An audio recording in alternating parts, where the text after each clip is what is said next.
le 1er octobre, et le ministre de la Justice, Adjuba Yabazen, a semblé reconnaître à demi-mot quand même la responsabilité des FACA et de leurs alliés russes dans ce qui était présenté comme des exactions commises.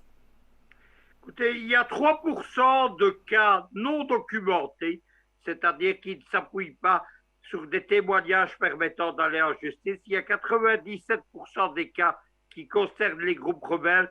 Tout est dit. Mais moi, je voudrais revenir sur la question de la douane, parce qu'effectivement, c'est un des points d'accrochage des campagnes contre actuellement le gouvernement de Touadéra. Le téléspectateur doit comprendre quelque chose, c'est que la Centrafrique, ce n'est pas un État totalement souverain, c'est un État qui a une souveraineté limitée, qui est sous la surveillance du Conseil de sécurité des Nations Unies depuis 2013, et notamment qui n'a pas la maîtrise de sa souveraineté, c'est l'embargo sur les armes, qui n'a pas la maîtrise de son économie, c'est l'embargo sur les biens. Les Russes se sont aperçus qu'on asphyxiait, Jaoué l'a bien expliqué, qu'on asphyxiait le gouvernement de Touadéra. Qu'est-ce que les Russes ont fait? Ils ont fait deux choses impardonnables.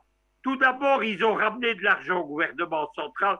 Vous savez que les premiers jours, on avait déjà ramené 30 milliards de francs CFA. C'est une somme gigantesque. La deuxième chose, c'est que les Russes, avec les Rwandais et les FACA, ils ont rétabli la circulation économique sur les actes Djamena Bangui et sur les actes Douala Bangui.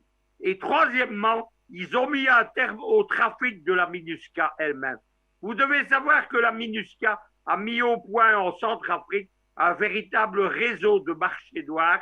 Il y a la même chose au Congo, il y a la même chose au Mali, il y a la même chose en Europe, au Kosovo et en Bosnie. C'est ça les casques bleus. Jusque-là, les marchandises non taxées, elles entraient à Bangui sous couvert des convois de l'ONU qui se comportent comme en terrain conquis, comme la véritable puissance tutélaire du pays. Eh bien, les Russes, quand ils ont pris en partie les douanes, ils n'ont pas hésité à stopper les convois de l'ONU et au grand scandale des fonctionnaires de l'ONU, ils les ont fouillés et ils ont mis à terme les trajets. Voilà ce qu'on leur reproche. Il faut comprendre quelque chose, c'est que avant tout, la MINUSCA, ce n'est même pas une question de domination néocoloniale, c'est une affaire de fric roi. C'est un budget de plus d'1 milliard de dollars par an.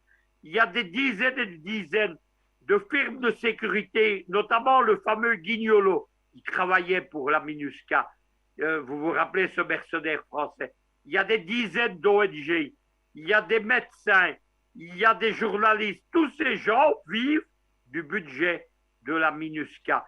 Ces gens-là, à partir du moment où on arrête les trafics, ils voient de l'argent être perdu. C'est cela qu'on n'a pas pardonné à Touadéra. Et moi, je ne vous cache pas, bon, ça embête peut-être mon ami Jules Jaoué, mais il y a eu effectivement des pressions. Et il n'est pas possible à Touadéra de dire non à toutes les pressions.